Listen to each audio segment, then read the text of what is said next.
My name is Judith Neulander. I taught folklore and mythology at Case Western Reserve University for almost 20 years before retiring, and I wrote a book out of that experience called Folklore of Lake Erie. How did you become interested in folklore? You know, my students would ask me that, and they always expected some kind of marvelous revelation. Oh, this was, something that captured me and that I followed. In fact, the terrible truth is I went looking for a major that wouldn't require math, and folklore fit the bill. I love that. I love the honesty of that answer, too. Okay, so now we're going to ask a very technical question. I promise there'll be some fun ones, but first, the technical stuff. Okay. How does a story become folklore? Everything that pops up in popular culture is vying for a foothold in tradition. Not everything makes it. So it's a question of how classic it is, how good it is, how much people care about it, how true it is to what they are interested in. All of these things will come together, and if it sounds like, for instance, a good story, it'll stick. If it doesn't, it'll disappear like a magician's bouquet. I love that. How did you gather the tales for your encyclopedia? I went everywhere. Tales came from talking to an Uber driver, from sitting next to somebody waiting for a plane that's delayed in an airport, from talking to my students, from conversations that just came up between friends or meeting people that I never knew. Above all, in this day and age, and most people don't realize it, the internet has become a roiling treasure chest of folklore. So that's a great resource to go to. It's people in their own words, and it's what's happening, what's flowing at the moment. I was going to ask how much of what you're relying on is oral, and how much of it is stuff you have found written either online or in newspapers? I think it's about evenly distributed. Some of it is oral, some of it is written, some of it appears in magazines, and sometimes in books that are written not about folklore. Folklore rears its head, it's in there, it finds its way into the narrative. So it's really all around you. And what I would say is that it's, for a folklorist who does this for a living, you become sensitized to it, the way a safecracker can sandpaper his fingertips and become sensitized to what's happening inside that dial. So you pick it up where people might not notice. And because I'm a folklorist, I pick it up and it sticks with me. What happens is that folklore is about plurals. It's about groups of people. It's not about individuals. It's about communities.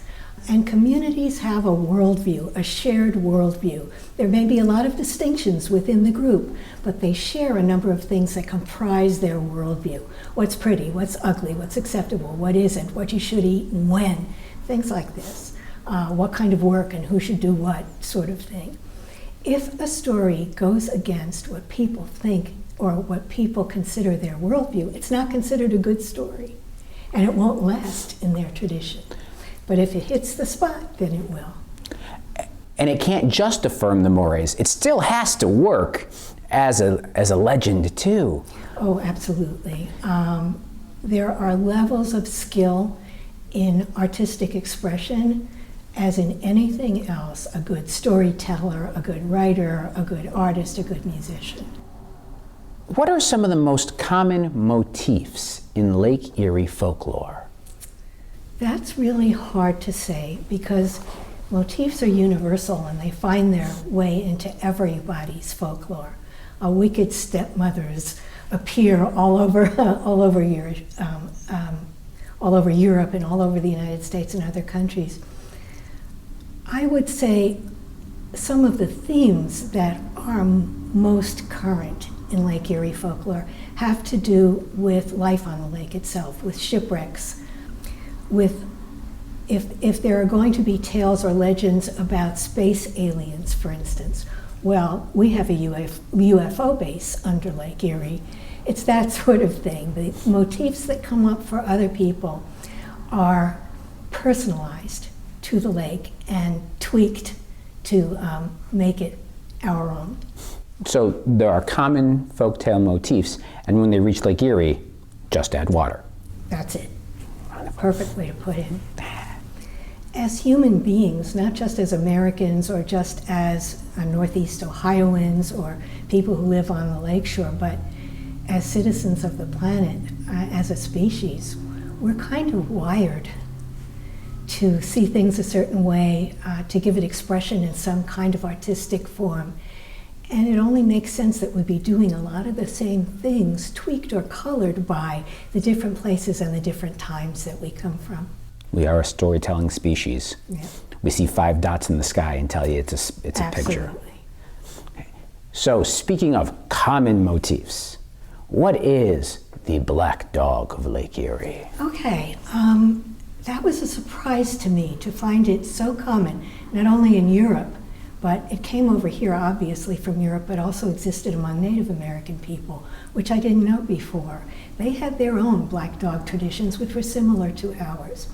All I can say is that the motif, the classic motif, is black dog as spirit, and it's usually as a frightening or a ghostly spirit. That occurs in almost all cases. I'm not sure why it's a black dog. I don't know, but it just is.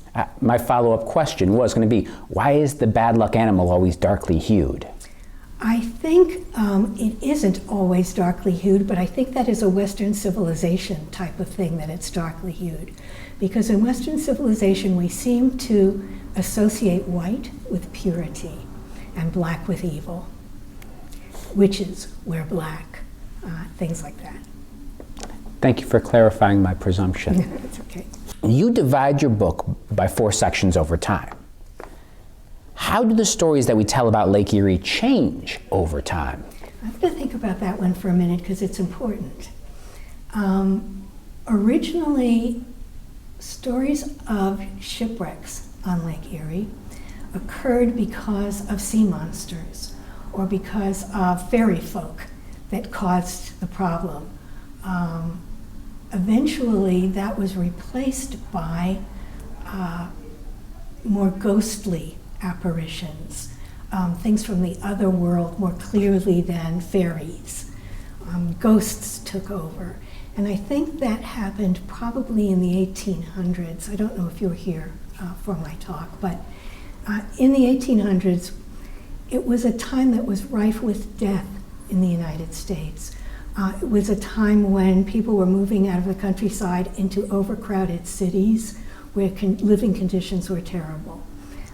It was an industrializing nation, and factory centers in cities were very dangerous. People died from exposure and from all kinds of industrial accidents. We were plagued with 3 or 4 waves of cholera over the nation, which killed people. And then on top of that, we had pestilence and battle in the Civil War. So what happened was that people seemed to trade the fairy circle for the seance circle. And that happened in Folklore of the Lake as well. Suddenly, we became less concerned with fairies that caused, or fairy folk that caused accidents or caused shipwrecks, and became concerned with life after death, with ghost ships, and that sort of thing. You also drew illustrations for the book, correct? I did. I had to do a couple. I tried desperately not to, but I couldn't always find illustrations that I needed. So I used illustrations that were in the public domain, and there were 1 or 2, I think it was only 2, it might be more, I could be mistaken, but there were 1 or 2 that I just couldn't get an illustration for. And so I relied back on my art experience. I took some art courses, and I was okay, good enough to publish. But the funny thing was that the artistic one, the Storm Hag of Lake Erie, Jenny Greenteeth, that was an artistic illustration. And that one was easier to do than the cartoon. I did a cartoon illustration. I never did cartoons. I didn't know how to do cartoons. I guess cartoons are allowed to be crude, especially if you're doing folklore books. It's okay, it worked. And thank goodness that it did, because otherwise there would have been blank pages there. Are there any other books on local folklore that you recommend? I do. This is more of an academic book. I wrote my book, although it's academically informed, I tried to write it at the level of the general public. I loved what I did. You know, I love what I do, and it was fascinating to me, and I wanted to share it. But I didn't want to have to use the academic lingo and all the shortcuts that we use when we talk to each other in academe. I wrote it for the general public. So one of the best books on Lake Erie was not written for the general public, but I think if you're interested, it's okay.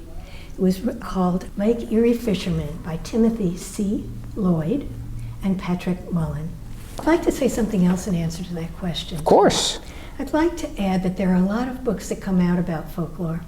They're written by people who are not trained in the discipline.